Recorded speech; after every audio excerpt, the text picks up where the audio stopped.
Okay, now let's look at the problem 37 from chapter 5. We have an object of mass of 1 kilogram is observed to have an acceleration a with a magnitude of 10 meters per second squared in the direction 60 degree east of north. Now, the force F2 acting on the object has a magnitude of 5 Newton and is directed north. Determine the magnitude and the direction of the one other horizontal force F1 acting on the object. Okay, now let's draw the picture. Okay, so suppose we have a box. We have a box which has a mass. Then on this box there is two forces acting on it. The first one is this is F2, which has magnitude of 5 Newton. Then here we have F1, that is we have to find. Then we have here acceleration.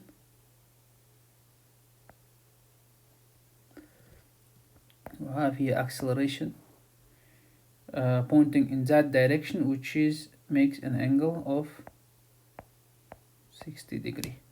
Okay, now if it's making the 60 degree, then this will be obviously 30 degree, correct?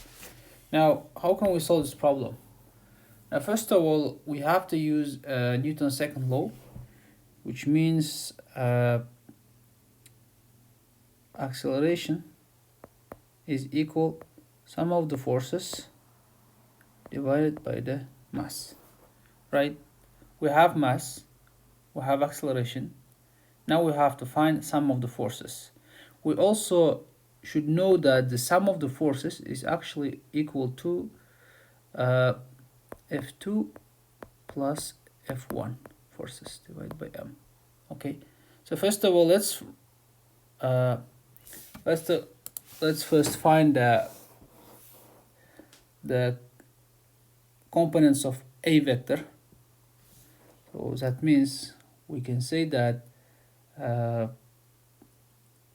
our Ax vector can be equal to A vector multiplied cos 30 degree, right? So acceleration was equal to 10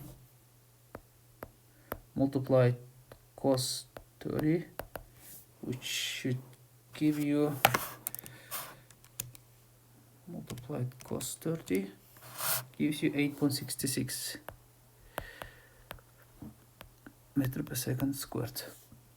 Now what about AY? AY is equal A times sine 30 degree, which means 10 multiplied sine 30, which should give you 5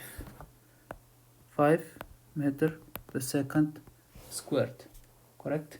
Now that means we can say that our A vector is equal to 8.66 I vector plus 5 J vector, correct? Now that means we can find the sum of the forces here by saying A times M. Now that means we can say that acceleration was equal 8.66 I vector plus J vector multiplied to the mass. Mass was actually equal to 1 kilogram. So our sum of the forces then will be equal to 8.66 I vector plus 5 J vector in newtons. Now we also said that sum of the forces is actually F2 plus F1, correct? Which is equal to the sum of the forces.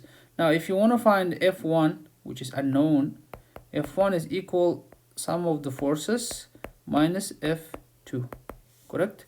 So if sum of the forces or net force was equal to 8.66 I vector plus 5j vector, then what about F2? F2 is equal to plus 5j